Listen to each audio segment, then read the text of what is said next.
কল্পনা করুন এমন এক ক্ষমতার কথা যা পুরো পৃথিবীকে নিজের হাতের মুঠোয় রাখতে পারে, পূর্বের সূর্যোদয় থেকে পশ্চিমের সূর্যাস্ত পর্যন্ত, যার পদচারণায় কেঁপে উঠত বিশাল বিশাল সাম্রাজ্য। কিন্তু এত ক্ষমতা, এত সম্পদ এবং এত বিশাল সৈন্যবাহিনীর মালিক হবার পরও সেই মানুষটির হৃদয় ছিল মহান আল্লাহর ভয়ে কম্পমান।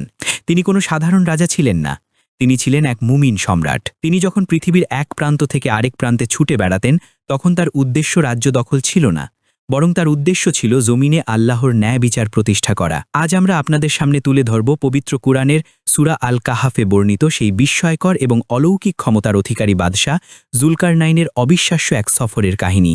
এমন এক কাহিনী যা শুনলে আপনার গায়ের লোম দাঁড়িয়ে যাবে, আপনার হৃদয় আল্লাহর বড়ত্বের সামনে সিজদাবনত হতে চাইবে। কিভাবে তিনি এমন এক প্রাচীর তৈরি করেছিলেন যা আজও কিয়ামতের অন্যতম ভয়ঙ্কর নিদর্শন ইয়াজুজ মাজুজকে আটকে রেখেছে, সেই অজানা রহস্যের গভীরে আজ আমরা প্রবেশ করব। সম্মানিত দর্শক, আপনাদের সবাইকে স্বাগত জানাচ্ছি আমাদের চ্যানেল নুরানি মেমোরি 2.0-তে। আমাদের এই ঈমানদীপ্ত যাত্রায় সঙ্গী হতে এবং কুরআনের অজানা সব রহস্যময় ও শিক্ষণীয় ঘটনা জানতে এখনই আমাদের চ্যানেলটি সাবস্ক্রাইব করুন এবং বেল আইকনে ক্লিক করে রাখুন। চলুন ফিরে যাই হাজার হাজার বছর আগের সেই বিস্ময়কর যুগে। ইতিহাসের পাতা উল্টালে আমরা দেখতে পাই ক্ষমতার নেশায় অন্ধ হয়ে যাওয়া অসংখ্য স্বৈরশাসকের নাম। ফেরাউন, নমরুদ থেকে শুরু করে আরও কত অহংকারী রাজা এই পৃথিবীতে এসেছে, যারা ক্ষমতা পেয়ে নিজেদেরকে ঈশ্বর দাবি করেছিল। কিন্তু মহান আল্লাহ রাব্বুল আলামিন মানবজাতিকে এমন এক সম্রাটের ইতিহাস জানিয়েছেন যার বিশালত্ব এবং ক্ষমতার সামনে পৃথিবীর তাবৎ পরাশক্তি মাথা নত করতে বাধ্য হয়েছিল। অথচ তিনি ছিলেন পরম করুণাময় আল্লাহর এক বিনয়ী দাস। তিনি হলেন বাদশাহ জুলকারনাইন। প্রখ্যাত মুফাসসির সাহাবী আবদুল্লাহ ইবনে আব্বাস রাজি এবং প্রখ্যাত ইসলামী পণ্ডিত ইমাম ইবনে জারির আত-তাবারি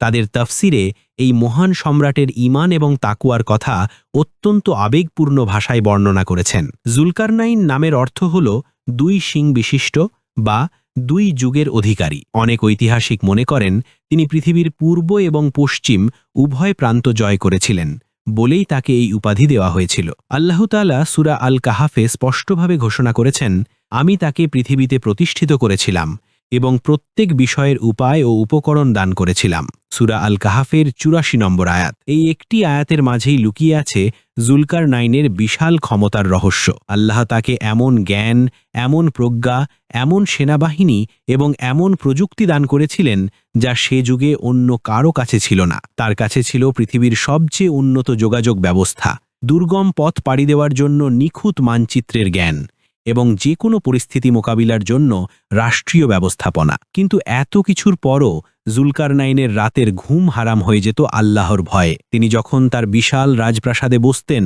তখন তার চোখ দিয়ে অঝরে পানি পড়ত। তিনি ভাবতেন, হে আমার রব, আপনি আমাকে এই বিশাল পৃথিবীর দায়িত্ব দিয়েছেন। যদি আমার রাজ্যের এক প্রান্তে একটি কুকুরও না খেয়ে মারা যায়, তবে কাল কিয়ামতের ময়দানে আমাকে আপনার সামনে জবাবদিহি করতে হবে। তার এই তাকওয়া এবং আল্লাহর প্রতি অগাধ ভালোবাসাই তাকে অন্যান্য রাজাদের থেকে আলাদা করেছিল। তিনি কখনোই আরাম-অয়েশে মত্ত থাকেননি, বরং তিনি তার বিশাল সেনাবাহিনী নিয়ে বেরিয়ে পড়েছিলেন পৃথিবীর আনাচে কানাচে। উদ্দেশ্য একটাই, মজলুমের পাশে দাঁড়ানো এবং জালিমের হাত থেকে দুর্বলকে রক্ষা করা। জুলকারনাইনের এই যাত্রার শুরুতে তার সাথে ছিল এক বিশাল ঈমানদার বাহিনী। তাদের তলোয়ারে কোনো অহংকার ছিল না, তাদের বুকে ছিল কেবল আল্লাহর জিকির। তারা যখন কোনো নতুন ভূখণ্ডে প্রবেশ করতেন, তখন সেখানকার মানুষ তাদের ভয়ে পালাত না, বরং তাদের ন্যায় বিচার দেখে মুগ্ধ হয়ে দলে দলে আল্লাহর দ্বীন গ্রহণ করত। জুলকারনাইনের শাসন ব্যবস্থা ছিল এতটাই নিখুঁত যে তার রাজ্যে ধনী গরিবের কোনো ভেদাভেদ ছিল না। তিনি জানতেন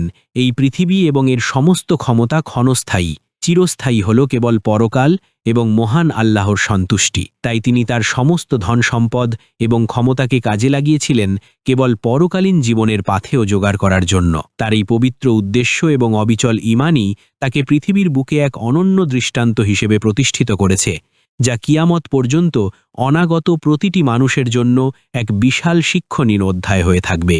বাদশাহ জুলকারনাইন তার প্রথম যাত্রা শুরু করলেন পৃথিবীর পশ্চিম প্রান্তের দিকে। তার এই সফর কোনো সাধারণ সফর ছিল না। বিশাল সেনাবাহিনী, ঘোড়ার খুরের শব্দে প্রকম্পিত প্রান্তর এবং আকাশে উড়তে থাকা ইসলামের বিজয় পতাকা, সব মিলিয়ে সে এক অভাবনীয় দৃশ্য। তিনি এবং তার বাহিনী দিনের পর দিন, মাসের পর মাস দুর্গম পথ পাড়ি দিতে লাগলেন। পাহাড়, মরুভূমি আর অরণ্য পেরিয়ে তারা এমন এক জায়গায় এসে পৌঁছালেন যাকে তৎকালীন মানুষেরা পৃথিবীর শেষ সীমানা বলে মনে করত। কোরআনের বর্ণনায় আল্লাহ তাআলা বলেন, চলতে চলতে সে যখন সূর্যের অস্তাচলে পৌঁছল তখন সে সূর্যকে এক পঙ্কিল অর্থাৎ কর্দমাক্ত ও কৃষ্ণবর্ণ জলাশয়ে অস্ত যেতে দেখল। সূরা আল কাহাফ ৮৬। একটু চিন্তা করুন সেই মুহূর্তটির কথা। বিশাল সমুদ্র বা জলাশয়ের তীরে দাঁড়িয়ে আছেন একজন মুমিন সম্রাট। দিগন্ত বিস্তৃত জলের বুক চিরে সূর্যটা যখন ধীরে ধীরে ডুবে যাচ্ছে তখন চারদিকের আকাশ এক অদ্ভুত লালচে বর্ণ ধারণ করেছে। জলাশয়ের পানি কাদামাটি ও পলি মিশ্রিত থাকায় তা দেখতে কালো এবং কালচে মনে হচ্ছিল। দূর থেকে দেখে মনে হচ্ছিল জ্বলন্ত সূর্যটা যেন সেই কর্দমাক্ত কালো জলের গভীরেই ডুব দিচ্ছে। প্রকৃতির এই বিশালত্ব এবং মহান আল্লাহর অপরূপ সৃষ্টির নিদর্শন দেখে জুলকরনাইনের হৃদয় আল্লাহর প্রশংসায় ভরে উঠল। তিনি সিজদায় লুটিয়ে পড়লেন এবং মহান রবের পবিত্রতা ঘোষণা করলেন। সেই জলাশয়ের তীরে তিনি এক অদ্ভুত জাতির সন্ধান পেলেন। সেই জাতির লোকেরা ছিল পথভ্রষ্ট, অবাধ্য ও পাপাচারী। তাদের সমাজে কোনো নিয়ম নীতি ছিল না। শক্তিমানরা দুর্বলদের ওপর প্রতিনিয়ত জুলুম করত।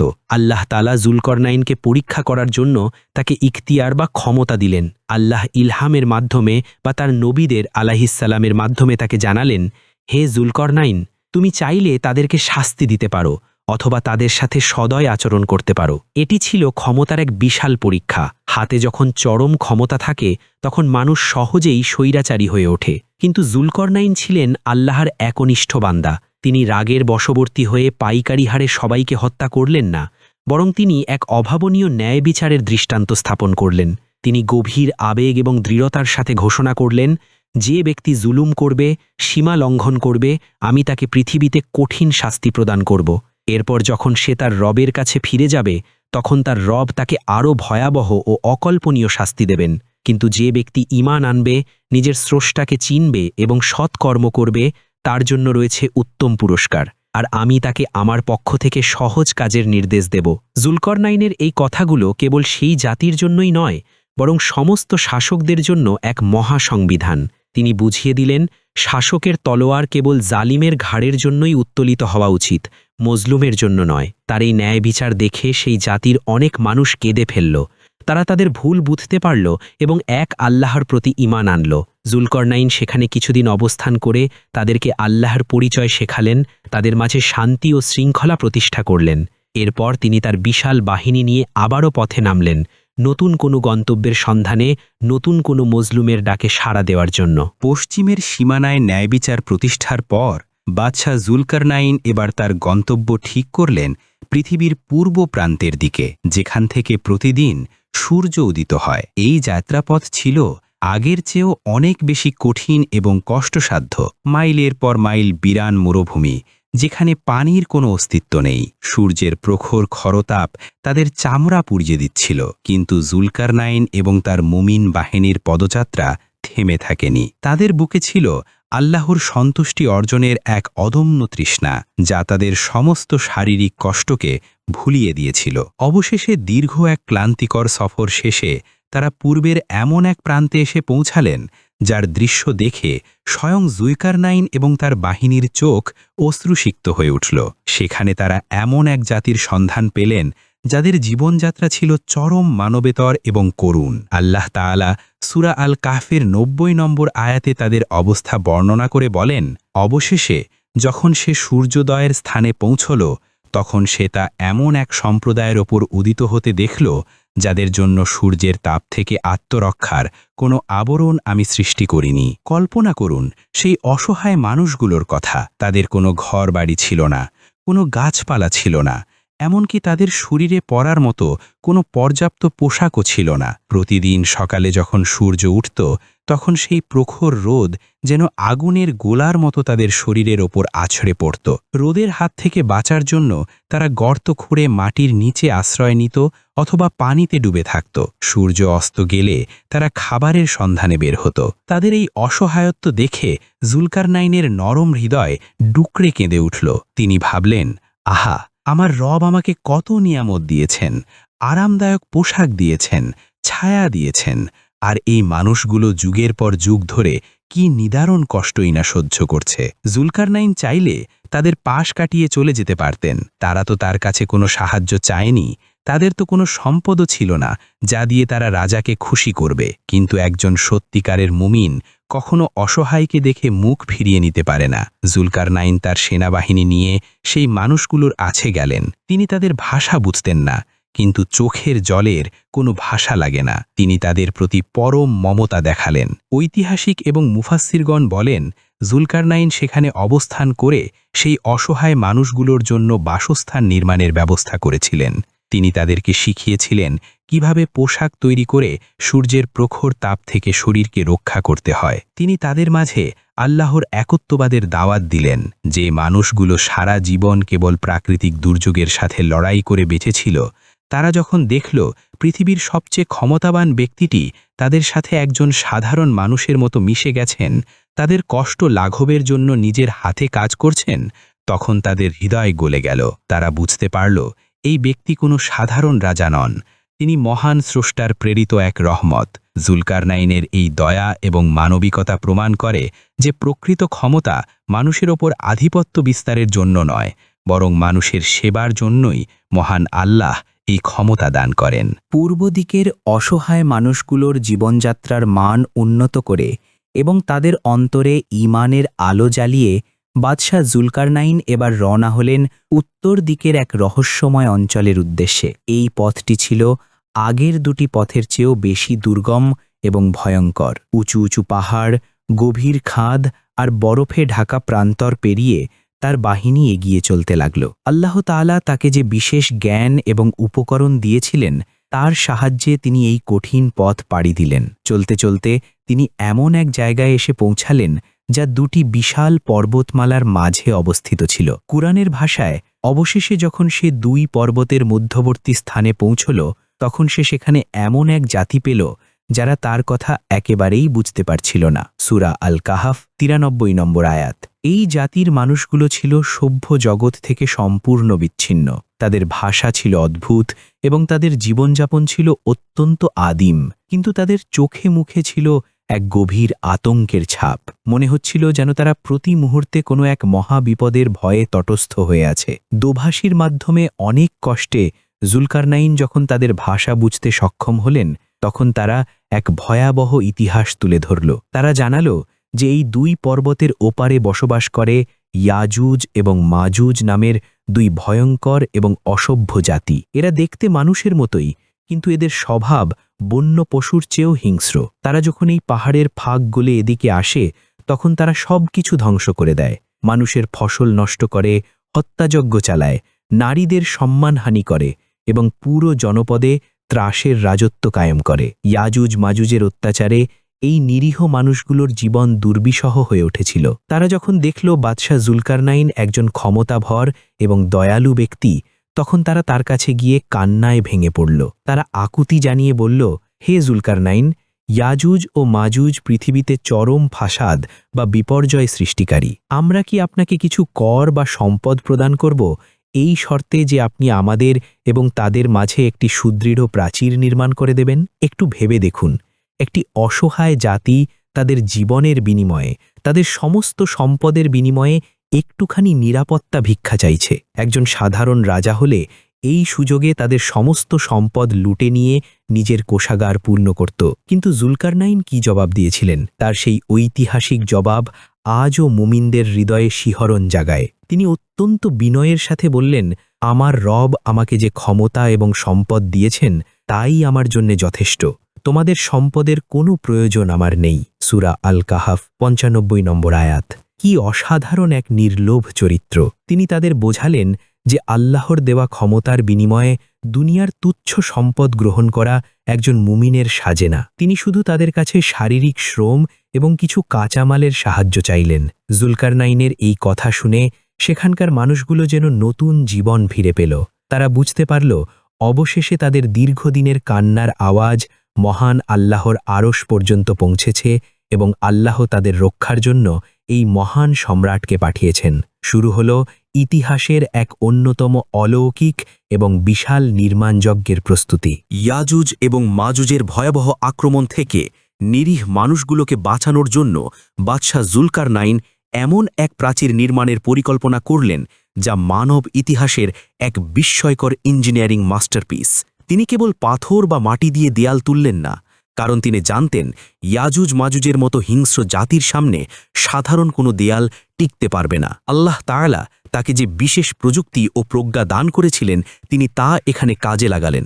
জুলকারনাইন সেই জাতির লোকদের নির্দেশ দিলেন, তোমরা আমাকে লোহার বিশাল বিশাল পাত বা টুকরো এনে দাও। শুরু হলো এক বিশাল কর্মযজ্ঞ। পাহাড়ি সেই মানুষগুলো দিন-রাত পরিশ্রম করে পাহাড় কেটে খনি থেকে বিশাল আকারের লোহার ব্লকগুলো সংগ্রহ করে আনতে লাগল। জুলকারনাইন সেই লোহার পাতগুলোকে দুই পর্বতের মাঝখানের সেই বিশাল ফাঁকা জায়গায় স্তরে স্তরে সাজানোর নির্দেশ দিলেন। পাহাড়ের তলদেশ থেকে শুরু করে একেবারে দুই পাহাড়ের চূড়া পর্যন্ত লোহার ব্লকগুলো দিয়ে এক অভেদ্য দেয়াল তৈরি করা হলো। এরপর তিনি নির্দেশ দিলেন, এবার তোমরা আগুন জ্বালাও এবং এই লোহাগুলোতে তাপ দাও। বিশাল বিশাল হাপড় বা ব্লোয়ার্স দিয়ে বাতাস দিয়ে আগুনকে এমনভাবে প্রজ্বলিত করা হলো যে পুরো লোহার প্রাচীরটি আগুনের মতো লাল এবং উত্তপ্ত হয়ে উঠল। দূর থেকে দেখলে মনে হচ্ছিল যেন দুই পাহাড়ের মাঝে আস্ত একটি আগ্নেয়গিরি জ্বলছে। লোহা যখন উত্তপ্ত হয়ে গলে যাওয়ার উপক্রম হল, তখন জুলকারনাইন তার চূড়ান্ত মাস্টারস্ট্রোকটি প্রয়োগ করলেন। তিনি বললেন, এবার গলিত তামা নিয়ে আসো, আমি তা এই লোহার প্রাচীরের উপর ঢেলে দেব।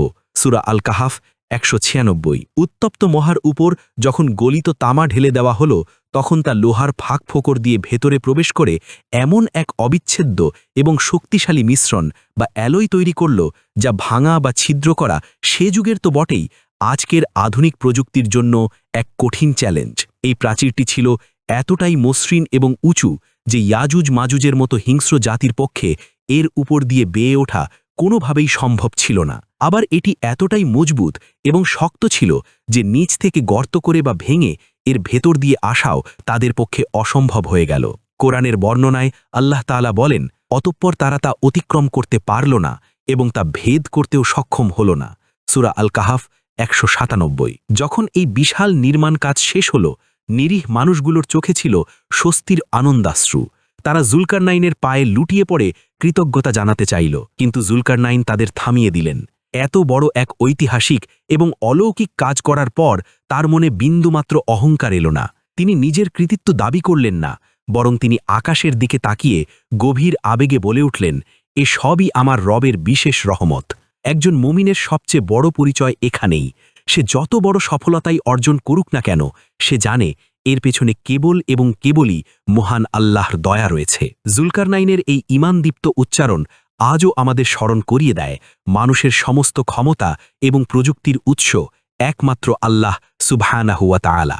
বিশাল এবং অভেদ্য লৌহ প্রাচীর নির্মাণের পর যখন চারপাশের মানুষ বাদশাহ জুলকারনাইনের প্রশংসায় পঞ্চমুখ, তখন তিনি এক গভীর এবং দার্শনিক সত্য তুলে ধরলেন, যা সরাসরি পরকাল এবং কিয়ামতের সাথে সম্পর্কিত। তিনি অহংকারে বুক না ফুলিয়ে অত্যন্ত প্রশান্ত চিত্তে ঘোষণা করলেন, এটি আমার রবের পক্ষ থেকে এক অসীম রহমত, কিন্তু যখন আমার রবের প্রতিশ্রুত সময় অর্থাৎ কিয়ামত উপস্থিত হবে, তখন তিনি একে চূর্ণ বিচূর্ণ করে মাটির সাথে মিশিয়ে দেবেন। আর আমার রবের ওয়াদা সম্পূর্ণ সত্য।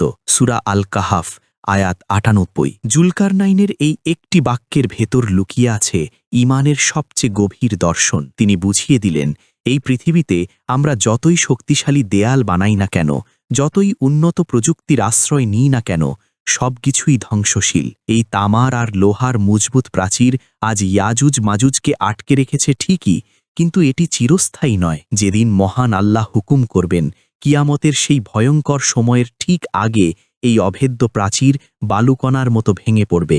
ইয়াজুজ এবং মাজুজ সারা পৃথিবীতে ছড়িয়ে পড়বে এবং ধ্বংসলীলা চালাবে। হযরত মুহাম্মদ সাল্লাল্লাহু আলাইহি ওয়াসাল্লামের হাদিস এবং আয়েশা রাদিয়াল্লাহু আনহা সহ অন্যান্য সাহাবীদের বর্ণনায় কিয়ামতের এই ভয়াবহ নিদর্শনের কথা বারবার সতর্ক করা হয়েছে। জুলকারনাইনের এই কাহিনী কেবল একটি ঐতিহাসিক গল্প নয়, এটি আমাদের জন্য এক আয়না। এই গল্প আমাদের শেখায় যে দুনিয়ার ক্ষমতা, সম্পদ এবং প্রযুক্তি যদি আল্লাহর সন্তুষ্টির জন্য ব্যবহার করা হয়, তবে তা মানুষের জন্য রহমত হয়ে আসে। কিন্তু তা যদি অহংকার এবং জুলমের হাতিয়ার হয়, তবে তা ধ্বংস ডেকে আনে। জুলকারনাইন পুরো পৃথিবী শাসন করেছেন, কিন্তু তার অন্তর শাসন করেছেন মহান আল্লাহ। তিনি আমাদের শিখিয়ে গেছেন সবচেয়ে বড় বীর সে নয় যে অনেক রাজ্য জয় করেছে, বরং সবচেয়ে বড় বীর সে যে চরম ক্ষমতার অধিকারী হয়েও আল্লাহর ভয়ে নিজের প্রবৃত্তিকে নিয়ন্ত্রণ করতে পেরেছে এবং মাজলুমের মুখে হাসি ফুটিয়েছে। প্রিয় দর্শক, আজ আমরা বাদশাহ জুলকারনাইনের যে অবিশ্বাস্য যাত্রার কথা জানলাম তা আমাদের ঈমানকে আরও একবার শানিত করার সুযোগ করে দিল।